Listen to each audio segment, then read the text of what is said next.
નમસ્કાર. ગુજરાત રાજ્યના લાખો આંગણવાડી કર્મચારી બહેનો અને શિક્ષિત જે ઉમેદવારો છે, મહિલા બહેનો, સ્વાગત છે તમારું આપણી આ યુટ્યુબ ચેનલ જેનું નામ છે જ્ઞાન યાત્રા. તો આખરે આંગણવાડી કર્મચારીઓ અને શિક્ષિત જે ઉમેદવાર મહિલાઓ છે તેમની લાંબા સમયની જે રાહ છે તે પૂર્ણ થઈ છે. વર્ષ 2026નું જે નવું વર્ષ શરૂ થયું છે તે આપ સૌ બહેનો માટે જે છે તે નવો સોનાનો સૂરજ લઈને આવ્યું છે. તો ગુજરાત રાજ્યમાં ઘણા લાંબા સમયથી જે ખાલી પડેલ આંગણવાડી સુપરવાઇઝર બહેનોની જે ભરતી હતી તે રાજ્ય સરકાર દ્વારા આગામી સમયમાં જાહેર કરવામાં આવશે તેવી હાલમાં અંગત સૂત્રો દ્વારા માહિતી પ્રાપ્ત થઈ છે.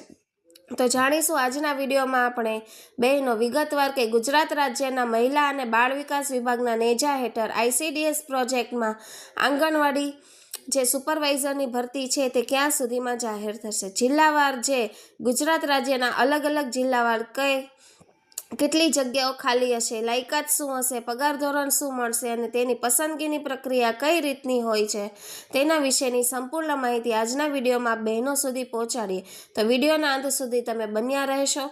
જો આપ અમારી ચેનલમાં પહેલીવાર વિડીયો જોતા હોય, નવા સબસ્ક્રાઈબર હોય તો અમારી ચેનલને લાઇક, શેર અને સબસ્ક્રાઈબ કરી બાજુમાં રહેલું બેલ આઇકોન દબાવી ઓલ નોટિફિકેશન ઓન કરવાનું ભૂલશો નહીં, જેથી કરીને ચેનલ પર મૂકવામાં આવતા આવા આંગણવાડી સમાચાર તમને સરળતાથી ઉપલબ્ધ થઈ જાય.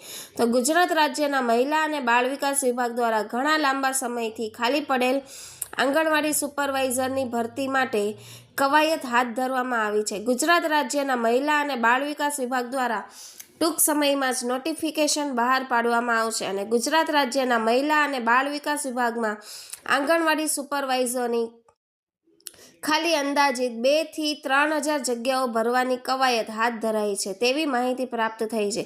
જાણીએ જિલ્લાવાર જગ્યાઓ કેટલી છે, શું હશે લાયકાત તેના વિશે.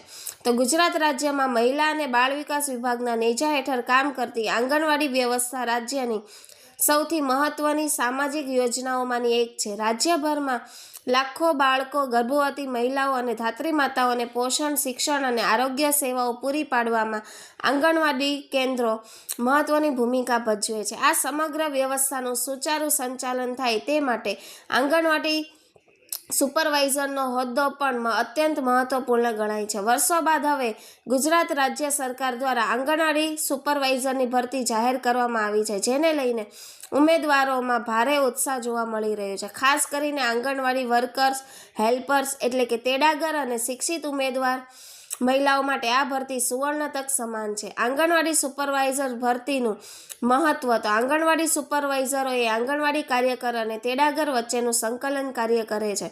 તેઓ પોતાના વિસ્તાર હેઠળ આવતા અનેક આંગણવાડી કેન્દ્રોની દેખરેખ રાખે છે.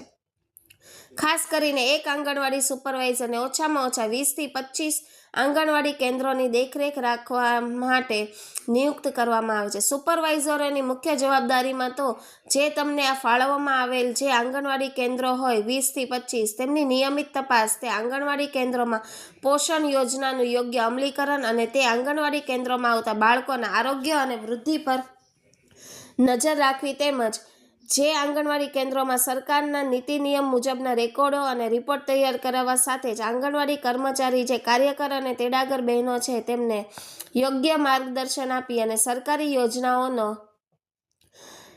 પાયાના ખ્યાલ ધોરણે એટલે કે પાયાના લેવલે અમલ થાય તેવી જવાબદારી તેમને આપવામાં આવે છે. આથી સરકાર દ્વારા મોટા પાયે સુપરવાઇઝરની ભરતી કરવામાં આવી એ વ્યવસ્થાની મજબૂતી તરફનું મહત્વપૂર્ણ પગલું છે.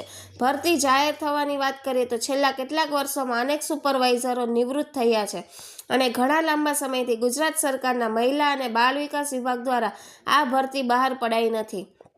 ઘણા વર્ષોમાં છેલ્લા નવા આંગણવાડી કેન્દ્રો પણ શરૂ થયા છે અને જે હાલમાં આંગણવાડી સુપરવાઇઝરો કામ કરી રહ્યા છે તેમના પર કાર્યભાર નોંધપાત્ર રીતે વધ્યો છે અને હાલમાં એક આંગણવાડી સુપરવાઇઝર બહેનો 50 થી લઈ અને 70 જેટલા આંગણવાડી કેન્દ્રો સંભાળી રહ્યા છે, જેથી સરકારને હવે નવી ભરતી કરવાની ફરજ પડી છે.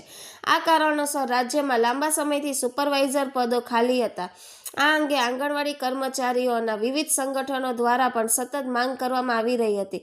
આ તમામ પરિસ્થિતિઓને ધ્યાનમાં રાખીને રાજ્ય સરકારે હવે આ ભરતીને મંજૂરી આપી દીધી છે અને આગામી 1 ફેબ્રુઆરીથી જે બજેટ સત્ર શરૂ થઈ રહ્યું છે વિધાનસભામાં ફેબ્રુઆરી અને માર્ચ મહિનામાં તો આ બજેટ સત્રમાં ક્યાંક ને ક્યાંક આ આંગણવાડી સુપરવાઇઝર ભરતી માટેની જગ્યાઓ માટે સ્પેશિયલ બજેટ કહી શકાય કે ટાઈમલાઈન સરકાર દ્વારા બહાર પાડવામાં આવશે. કુલ અંદાજિત જગ્યાઓની વાત કરીએ તો રાજ્ય સ્તરથી મળતી માહિતી અનુસાર આ ભરતીમાં હજારો જગ્યાઓ ભરવાની શક્યતા છે. કુલ જગ્યાઓ રાજ્યભરમાં 2 થી લઈ અને 3,000 વચ્ચે છે તે અંદાજિત બહાર પડી શકશે. ચોક્કસ આંકડો જે છે તે અધિકૃત હાલમાં પ્રાપ્ત થયો નથી.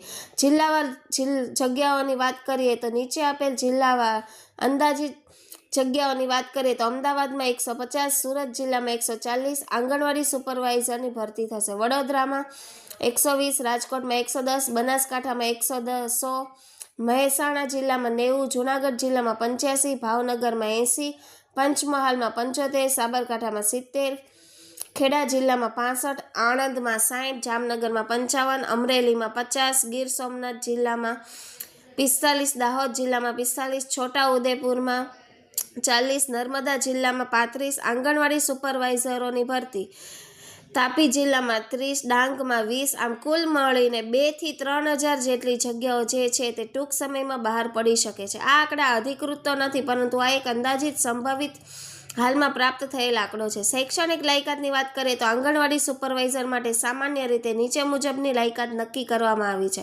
તો ન્યૂનતમ શૈક્ષણિક લાયકાત એટલે કે લઘુત્તમ શૈક્ષણિક લાયકાતની વાત કરીએ તો જે બહેનો આ ભરતીમાં ફોર્મ ભરવા માંગતા હોય તેવા મહિલા ઉમેદવારોએ કોઈ પણ સરકાર માન્ય યુનિવર્સિટીમાંથી ગ્રેજ્યુએશન એટલે કે કોઈ પણ વિષય સાથે સ્નાતક પાસ કરેલું હોવું જોઈએ. કેટલીક કેટેગરી માટે 12+ આંગણવાડી અનુભવ એટલે કે આજે કુલ જગ્યાઓ પડશે તેમાંથી 50% જગ્યાઓ જે છે તે અનુભવી આંગણવાડી કાર્યકર બહેનો માટે ખાલી રાખવામાં આવે છે. અને આંગણવાડી કાર્યકર બહેનો માટે ધોરણ 12 પાસ ફરજિયાત હોય, સાથે જ ઓછામાં ઓછો આંગણવાડી કાર્યકર તરીકેનો 10 વર્ષનો અનુભવ જે છે તે માન્ય ગણાય છે. પ્રાથમિકતાની વાત કરીએ તો આંગણવાડી કાર્યકર તરીકે 3 થી 5 વર્ષનો અનુભવ હોય તેમને પ્રાથમિકતા આપવામાં આવી છે. મહિલા ઉમેદવારો માટે આ ભરતી છે અને સ્થાનિક જિલ્લાના ઉમેદવારો એટલે કે જે ઉમેદવાર જે તે ગામ અથવા તો જિલ્લામાં રહેતા હોય તેમના ધ્યાનને આપવામાં આવી છે. વય મર્યાદાની વાત કરીએ તો ઓછામાં ઓછી ઉંમર 18 થી અને વધુમાં વધુ કહી શકાય કે 45 વર્ષ સુધી કેટેગરી મુજબ અલગ અલગ રહી શકે છે. વય મર્યાદાની છૂટછાટની વાત કરીએ તો SC, ST, OBC ઉમેદવારોને નિયમ મુજબ જે છે તે લાભ મળશે. મહિલા ઉમેદવારો માટે વિશેષ છૂટ આંગણવાડી કર્મચારી માટે જે છે તે 45 વર્ષની મર્યાદા રાખવામાં આવી છે અને તેમને વધારાની છૂટ અપાઈ છે. પસંદગી પ્રક્રિયાની વાત કરીએ તો આ ભરતીની પસંદગી પ્રક્રિયા સામાન્ય રીતે નીચે મુજબ થાય છે, જેમાં પહેલા લેખિત પરીક્ષા અથવા મેરિટ આવે છે, જેમાં સામાન્ય જ્ઞાન, બાળ વિકાસ અને પોષણ, ગુજરાતનો ઇતિહાસ અને સંવિધાન અને અનુભવના આધારિત ગુણના જે છે તે લેખિત પરીક્ષા લેવામાં આવે છે. ત્યારબાદ લેખિતમાં પાસ થનાર જે મહિલા ઉમેદવારો હોય છે તેમને દસ્તાવેજ ચકાસણી, જેમાં માન્ય શૈક્ષણિક લાયકાત, અનુભવ પ્રમાણપત્ર, જાતિ પ્રમાણપત્ર વગેરે ચકાસવામાં આવે છે. ત્યારબાદ અંતિમ મેરિટ યાદી બહાર પડે છે. ગુણ અને આરક્ષણના આધારે આ યાદી બહાર પડાય છે. પગાર ધોરણની વાત કરીએ તો આંગણવાડી સુપરવાઇઝરનો પગાર આકર્ષિત હોય છે. શરૂઆતનો જે માનદ વેતન છે તે ઓછામાં ઓછું 25,000 થી લઈને 30,000 રૂપિયા પ્રતિ મહિનો પગાર મળે છે. ભવિષ્યમાં નિયમિત પગાર ધોરણ લાગુ થવાની શક્યતા, જેમાં સરકારી ભથ્થું અને મોબાઈલ ફિલ્ડ અલાઉન્સ વગેરે મળશે. અરજી કરવા માટે જે છે તે સંપૂર્ણપણે ઓનલાઈન અરજી આ ભરતી માટે કરવાની હોય છે. અરજી કરવા માટે તમારે અધિકૃત વેબસાઇટ પર જવાનું હોય છે, જેમાં ખાસ કરીને WCD પર આ ભરતી આવે છે. આ આંગણવાડી સુપરવાઇઝર રિક્રુટમેન્ટ લિંક ઉપર તમારે જે છે લિંક ખોલી અને તમારું રજિસ્ટ્રેશન કરવાનું હોય છે, જેમાં મોબાઈલ નંબર અને તમારી બર્થ ડેટ આવશે. ત્યારબાદ જે ફોર્મ ઓપન થશે તે ફોર્મને ભરીને સબમિટ કરવાના હોય છે. દસ્તાવેજ જરૂરી અપલોડ કરવાના હોય છે.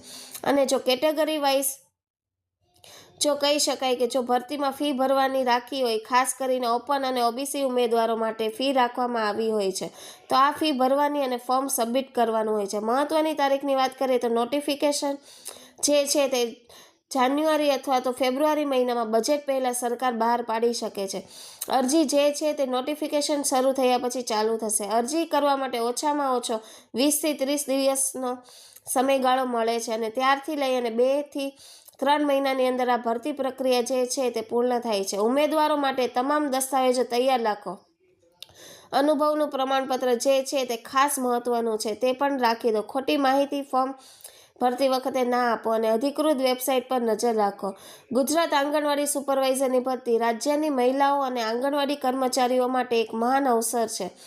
લાંબા સમયથી ખાલી પડેલ જગ્યાઓ ભરાતા આંગણવાડી વ્યવસ્થાને નવી શક્તિ અને સેવાઓ મળશે, જે વધુ અસરકારક સેવાઓ બનાવશે. આ ભરતી માત્ર નોકરી નહીં, પરંતુ સમાજ સેવા સાથે સંકળાયેલી જવાબદારી છે. તો આમ લાંબા સમયથી જેની રાહ જોવાતી હતી તે ગુજરાત રાજ્ય આંગણવાડી ભરતી જે છે તે સુપરવાઇઝર ભરતી જાહેર થઈ રહી છે. ટૂંક સમયમાં તેના માટેનું નોટિફિકેશન બહાર પડશે. જય ભારત, જય હિન્દ, અસ્તુ.